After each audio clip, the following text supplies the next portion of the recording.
रहीम अस्सलाम वालेकुम नाज़रीन, आप देख रहे हैं राय साकिब डिजिटल मीडिया। उम्मीद करता हूँ आप तमाम लोग खैरियत से होंगे। नाज़रीन, 23 मार्च बहुत बड़ा दिन है पाकिस्तान की तारीख का, लेकिन अब 22 मार्च भी बहुत बड़ा दिन हो गया। 22 मार्च भी याद रखा जाएगा। इसी तरह राजा साहब को, इलेक्शन कमीशन को, PDM को, तमाम स्टेक होल्डर्स हैं जो स्टेट के, उन तमाम लोगों को 22 मार्च की मुनासबत से भी याद रखा जाएगा। क्योंकि 22 मार्च वो दिन है कि जिस दिन आपके आइन को मफलूज कर दिया गया, मुअत्तल कर दिया गया, प्रैक्टिकली मुअत्तल कर दिया गया। मैं प्रैक्टिकली का लफ्ज़ इसलिए इस्तेमाल कर रहा हूँ कि भाईजान आइन बार बार कहता है कि 90 दिन के अंदर इलेक्शन करवाना है आपने, एंड उसके आपने फिर भी कह दिया कि 90 दिन के अंदर इलेक्शन करवाना है, लेकिन अगर नहीं इलेक्शन होता तो फिर क्या है, मतलब we don't care. That is the kind of attitude PDM and election commission had. अब दो तीन चीज़ें हैं मोटी मोटी जिसके ऊपर मैं बात करना चाहूँगा। इलेक्शन कमीशन ने जो लिखा, रीज़न जो अक्टूबर में इलेक्शन ले जाने की लिखी कि जी पुलिस कहती है दहशतगर्दी है, हमें कि सारा क्लीन अप करने के लिए 5-4 महीने का टाइम चाहिए ना एवरीथिंग। इलेक्शन कमीशन के पास वो तमाम फोर्सेस या वो पुलिस के पास वो तमाम इख्तियारात या वो ताकत ज़रूर मौजूद थी कि जो ज़मान पाक में ऑपरेशन के लिए दिन रात इस्तेमाल हो सकती थी। आपके पास करोड़ों रुपए उनके अखराजात पूरे करने के लिए, उस ऑपरेशन के करोड़ों रुपए टीयर गैस फेंकने के लिए, और वो तमाम जो वसाइल थे इस रियासत के पास मौजूद थे। लेकिन आईने पाकिस्तान को मुअत्तल करने के लिए, I am sorry to say that, बड़ा दुख होता है ये कहते हुए कि I am one of those people जो हमेशा ऑप्टिमिस्टिक होते हैं, हमेशा बड़े पॉजिटिव होते हैं, जो कहते हैं कि आगे चलो आगे चलो आगे चलो। तो उसके लिए कुछ नहीं था, सिर्फ एक स्ट्रोक ऑफ पेन पे 5 सिग्नेचर करके आपने कह दिया कि जी इलेक्शन अक्टूबर में जाएंगे। इससे दो तीन चीज़ें जिस पे मैं थोड़ा सा आपको एलैबोरेट करना चाहूँगा, ये कि कल को कोई भी हुकूमत आ जाती है, इवन तहरीक इंसाफ की हुकूमत आ जाती है, तो कल को ये लोग समझते हैं कि हम लोग वीकर पोजीशन में हैं।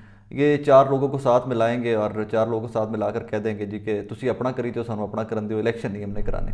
तो क्या इज़ इट जस्टिफाइड कि इन द फ्यूचर इलेक्शन इस तरह ड्रैग अलॉन्ग किए जाएंगे और पोस्टपोन किए जाएंगे? कोई भी गवर्नमेंट आएगी तो ये प्रेसिडेंट सेट कर दिया ना बाप ने। तो इनको ये पता नहीं है अभी कि जिन्होंने ये इलेक्शन पोस्टपोन किए, इनको ये पता नहीं कि अब हर हुकूमत ये वाला टैक्टिक यूज़ किया करेगी, लेकिन वो कोई भी होगा तो उसकी उतनी ही मुखालफत और लान तान होगी जितनी हम आज आप पे कर रहे हैं। कोई भी हुकूमत होगी, आइन सुप्रीम है, सबसे पहले आइन है, आइन के मुताबिक ज़िंदगी गुजारनी है, आइन के मुताबिक इस मुल्क में सबने रहना है। कोई बदमाशी करता है, कर लीजिए, आप ताकतवर हैं, बदमाशी कर लीजिए, लेकिन हमारे पास बोलने का हक है, हम बोल सकते हैं और वो बोलेंगे हम ज़रूर खुलकर। हाँ, जो माजी में बहुत बोला करते थे, जो माइक उठाकर और सेल्फी स्टिकें उठाकर कोर्ट में हर बंदे के मुंह में घुसा दिया करते थे माइक, आज वो इस बेशर्मी और ढिठाई को उतनी ही बेशर्मी और उतनी ही ढिठाई से कवर अप कर रहे हैं।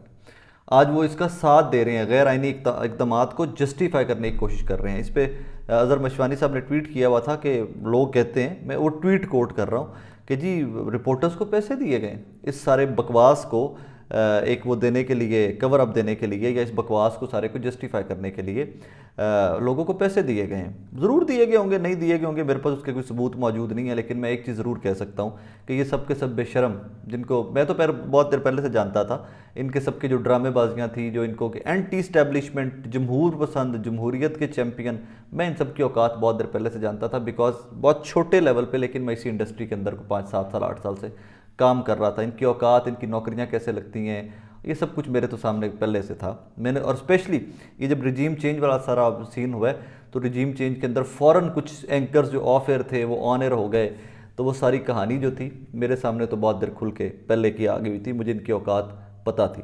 बहरहाल 23 मार्च तो याद रखा ही जाएगा, हमारा दिन इस तरह का है पाकिस्तान की तारीख का, लेकिन 22 मार्च भी आप याद रखेंगे। अभी राजा साहब, चीफ इलेक्शन कमिश्नर, और बाकी जो इलेक्शन कमीशन के मेंबरान हैं, PDM जो है, अभी इनको बज़ाहिर लग रहा है कि दे वन समथिंग, लेकिन today Pakistan lost, constitution of Pakistan lost, law lost, hope lost, लेकिन फिर भी कोई बात नहीं, सिर फिरे होते हैं, वो पॉजिटिव रहते हुए आगे चलते जाएंगे and they will do what they can इंशाल्लाह। आवाज़ ही उठा सकते हैं, अपने जमहूर पसंद हमेशा पुरअमन रहते हुए आवाज़ उठाते हैं और वो आवाज़ उठाई जाती रहेगी इंशाल्लाह। सेकंड नाज़रीन, आज पहला रोज़ा है पाकिस्तान के अंदर, रमज़ान है, रोज़ा है। ऑब्वियसली पाकिस्तान के अंदर बहुत लंबी चौड़ी प्रेपरेशन होती हैं, तो उसके ऊपर मैं कुछ दोस्तों के साथ बैठा हुआ, कल रात मैं बात कर रहा था कि कुछ एंकर्स हमारे कुछ एक बैठे हुए थे जगह पे, तो मैंने कहा यार तुम भी इसको महंगाई को टेकअप करो, आटा नहीं मिल रहा, ये नहीं मिल रहा, वो नहीं मिल रहा, तो लेट्स टेक इट अप, इकट्ठे कैंपेन स्टार्ट करते हैं, अवाम का कोई दर्द जो है वो आगे हुक्मरानों तक पहुंचाते हैं, हो सकता है किसी को शर्म आ जाए। तो उनमें से एक हमारे दोस्त हैं, उन्होंने कहा जी भाई मुझे तो कह दिया गया कि तुम महंगाई पे शो नहीं कर सकते। मैंने कहा अच्छा। थोड़ी देर गुजरी तो एक और साहब थे, मैंने उनसे भी बात करा, उन्होंने कहा यार हमारे इदारे की भी पॉलिसी है कि हम नहीं कर सकते। अब वो कान उठाता है ना बंदा उसी टाइम पे कि what is happening in this country. तो फिर वो हमने सबने बैठ कर जब थोड़ा डिग आउट किया, थोड़ा डिटेल एनालिसिस किया, तो फिर पता चला हम सबके इदारों को तो लातादाद और बेशुमार और भरमार में सरकारी इश्तिहार आ रहे हैं। तो जब सरकारी इश्तिहार आ रहे हैं तो आवाम जाए भाड़ में, आप होते कौन है, हम आपकी बात क्यों करें। हम आपकी बात नहीं करेंगे, हमें सरकारी इश्तिहार चाहिए, हमारे मालिकान को बहुत सारे पैसे चाहिए, वो बहुत सारे पैसे हुकूमत वक्त दे रही है। हुकूमत वक्त ने मुंह में वो तुन दिया हुआ है जिससे ज़ुबानें बंद हो जाती हैं, क्योंकि ये बकवास करते रहे तमाम के तमाम लोग। हम सॉरी, मैं बिटर हो गया हूँ ये बकवास सुन सुन के ना, घटिया लोगों की घटिया सियासत और इन लोगों की सुन सुन के हर टाइम के ऊपर।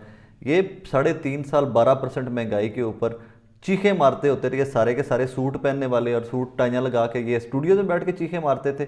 और हम जैसे मजदूर जो इनको सड़कों के ऊपर कहा जाता था महंगाई बहुत है जी, हर हफ्ते में जो शो करना प्लान करना जी, ऊपर से कहना महंगाई बहुत है, महंगाई पे कर लें। हमने भी महंगाई के ऊपर ठोक दिया करना इमरान खान को। 3.5 साल दिन रात हम महंगाई महंगाई महंगाई करते रहे। 45-50% पे महंगाई चली गई है। आटे नहीं मिल रहे, आटा नहीं मिल रहा, आटे की लाइनों में लगे हुए लोग मर रहे हैं, ख़वातीन मर रही हैं, खुदा पाक की कसम। कल मैं वो एक यूटिलिटी स्टोर विज़िट किया है, सुबह 7 साढ़े 7 बजे 8 बजे ख़वातीन बच्चे घरों में छोड़ कर आकर लाइनों में लगती हैं, शाम 5 बजे आटा मिले बगैर चली जाती हैं। ऑफ द रिकॉर्ड वो मुझे मैनेजमेंट ने बताया, उन्होंने कहा जी 70-75 तोड़े आटा आता है, हज़ारों लोग यहाँ लाइनों में लगे होते हैं, हम कितने लोगों को आटा देंगे यहाँ पे। तो ये हाल हुआ पड़ा है। और बेशरम लिफाफे हमारे, इनमें मैं नाम इनके क्या लूँ, नाम इसलिए नहीं लेता इनके नाज़रीन के, नाम लूँ तो सारी इंडस्ट्री से कॉलें करवाने लग जाते हैं बाद में कि देखें जी ये कितना बेहया हो गया है, ये हमारा बहुत जूनियर था, हम तो इससे बड़ा प्यार करते थे, अब ये हमारे नाम लेके मैं गालियाँ देता है। मेरा दिल करता है गाला ना कड्डा, और तुमने लितर भी मारा, लेकिन मैं क्या करूँ, मेरे बस में नहीं है ना, क्योंकि तुम लोग मुनाफिकत के उस लेवल पे चले गए हो तमाम के तमाम जो बज़ाहिर सीनियर्स हैं हमारे। क्योंकि मुझे अब ये लगता है कि सीनियर बंदा किरदार से होता है। तुम लोग उस मुनाफिकत के लेवल के ऊपर चले गए हुए हो कि तुम लोगों को तो बंदा नाम भी ले तो जुबान प्लीद हो जाए, यार तुम तो इस काबिल हो गए हुए हो। लोग मर रहे हैं महंगाई से, आइन आपका मुअत्तल पड़ा हुआ है और आप लोग उसकी जस्टिफिकेशन ढूंढ रहे हो। महंगाई पे आप कहते हो जी इमरान खान की वजह तो महंगाई है, आइन मुअत्तल हो गया तो आप कहते हो जी 18 के इलेक्शन में ये हुआ था, तो 13 के इलेक्शन में क्या हुआ था, 8 के इलेक्शन में क्या हुआ था। वो तो आज भी इमरान खान कहता है कि भाई 18 के इलेक्शन मेरी सीटें आरटीएस बिठा के कम की गई थी, मेरी सीटें इससे ज़्यादा थी। लेकिन कौन समझाए थानू, फिर मैं तुम्हें लफाफा ना कहूँ, फिर मैं ये ना कहूँ कि तुम लोगों के मुंह में सुअर तुन्ना जाता है और तुम लोग की जुबानें और हल्क बंद हो जाते हैं, तो मैं क्या कहूँ।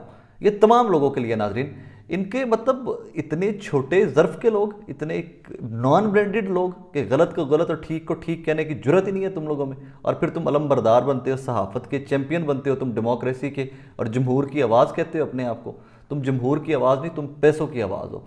तुम सिर्फ और सिर्फ जो तुम्हारे मुंह में तो कुछ तुन देगा तुम उसके राग गाते रहोगे, सबके सब ऊपर से लेकर नीचे तक।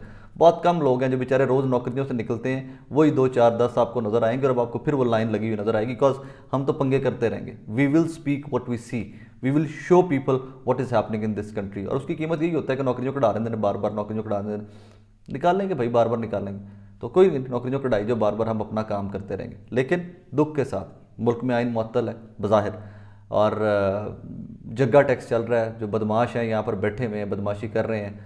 22 करोड़ 23 करोड़ आवाम जो है भेड़ बकरियों की तरह उनके आगे लगी हुई है। और बस ठीक है, इसी तरह मुल्क चलता आया, 75 साल से चलता रहेगा। लेकिन एक चीज़ एंड में फिर कह रहा हूँ, फाइट बैक करना भूलिएगा मत। निज़ाम रातों रात चेंज नहीं हुआ करते, लंबी स्ट्रगल होती है। वो लंबी स्ट्रगल का स्टार्ट है अभी, हमें बहुत लंबा चलना है आइन की बहाली के लिए, आइन की बालादस्ती के लिए, कानून की बालादस्ती के लिए, अपने राइट्स के लिए।